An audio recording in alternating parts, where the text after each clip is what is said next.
Je vais tout d'abord présenter des données de base par rapport à ce syndrome de déficit d'attention, par rapport à des aspects, si vous voulez, neurobiologiques, neuropsychologiques, cliniques, et ensuite je passerai à la remédiation cognitive. Alors, la définition, donc une définition qui est reconnue, c'est un trouble neurodéveloppemental qui apparaît durant l'enfance et qui a tendance à persister au cours de la vie.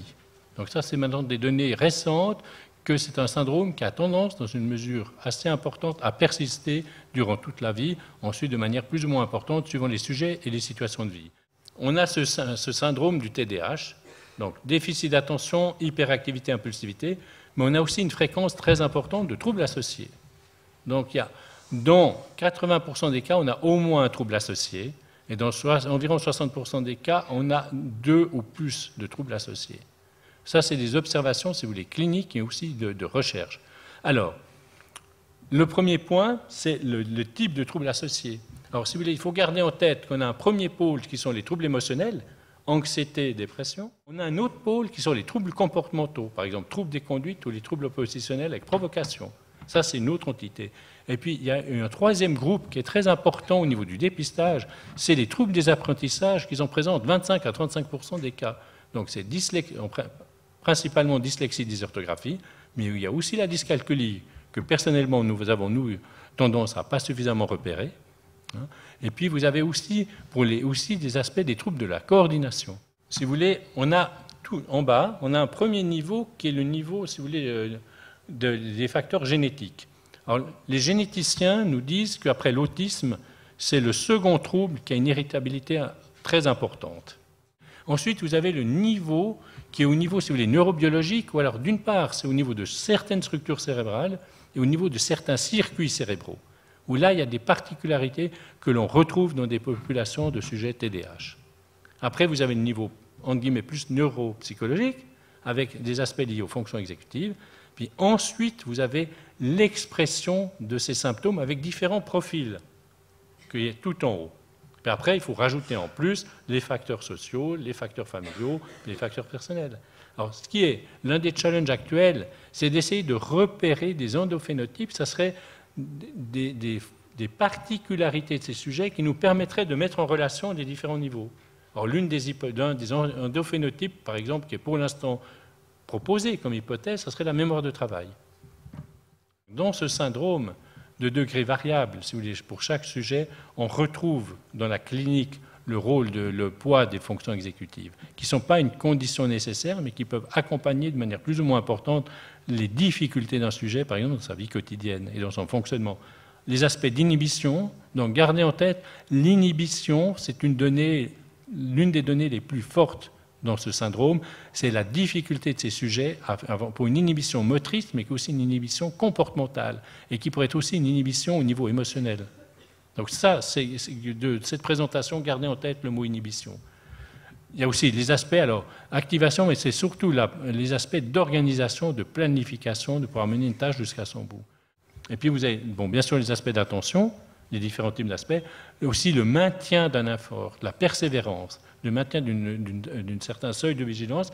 Vous avez les problèmes de mémoire-travail, que j'en parlerai, l'autorégulation, et puis vous avez une autre dimension qui est passionnante, mais qui est très dure à investiguer en tant que telle, c'est au niveau temporel. Ces sujets ont tendance à avoir un vécu du temps qui est différent.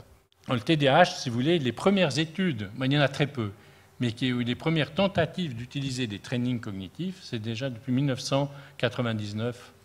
C'est sur des cohortes cliniques de 4 à 8 ou 12 sujets, mais c'est intéressant de relever là. Il y a l'étude de Green-Bavelier, qui est une étude intéressante en soi. C'est des sujets, si vous voulez, adolescents, jeunes adultes. Alors il y avait ceux qui jouaient au moins 4 heures par semaine à des jeux vidéo depuis plus de 6 mois, puis ceux qui ont joué quasiment jamais.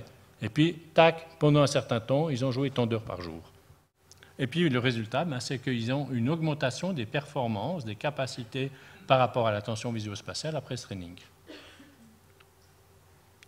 Vous avez ce produit commercial, Nintendo DS, avec le Dr Kawashima, avec Nicole Kidman qui en a fait la promotion. Comme quoi c'est la méthode qui a quasiment changé sa vie. Je caricature un peu. Puis après, vous avez, voilà.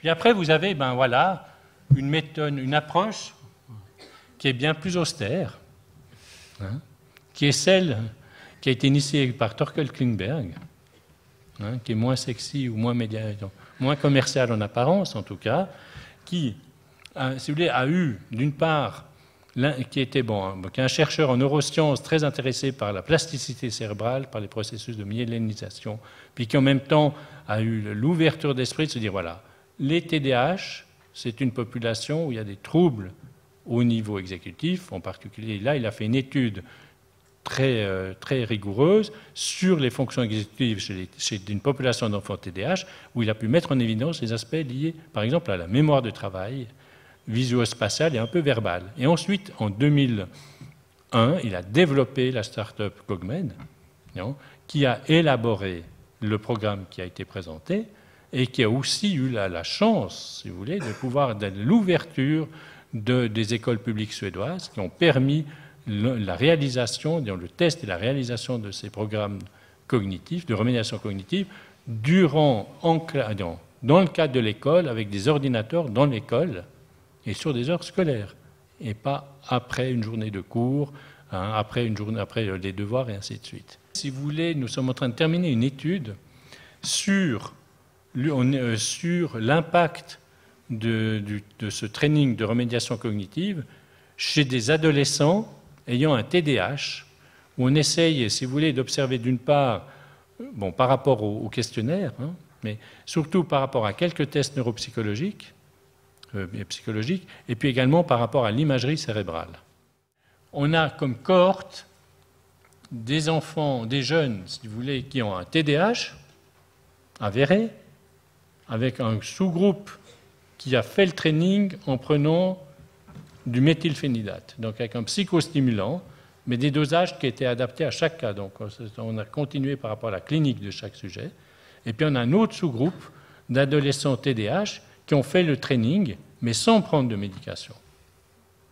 Et puis on a un troisième sous-groupe de TDAH qui n'ont pas fait le training.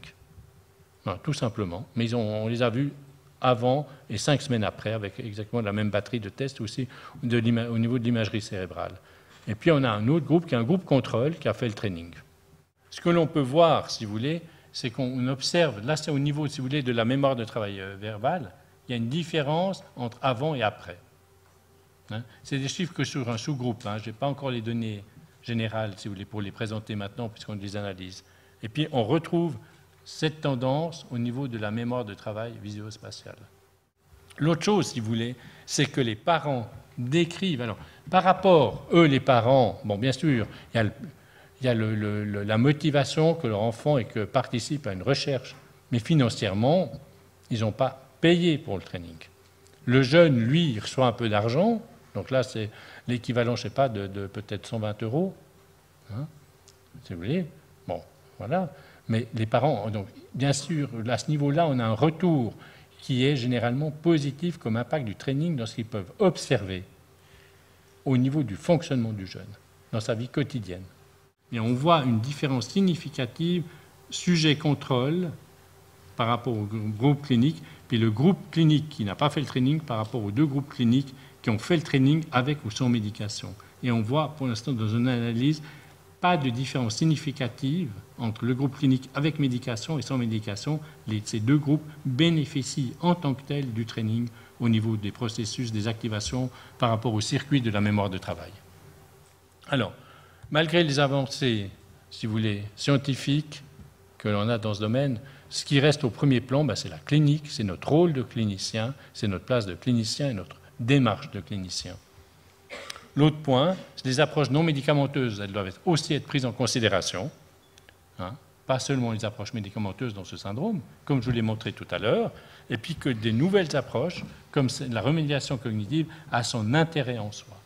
Donc, c'est une approche qui est très intéressante, qui a aussi ses limites, ce n'est pas l'approche miracle, mais qui a son intérêt en soi dans un concept de prise en charge multidimensionnelle.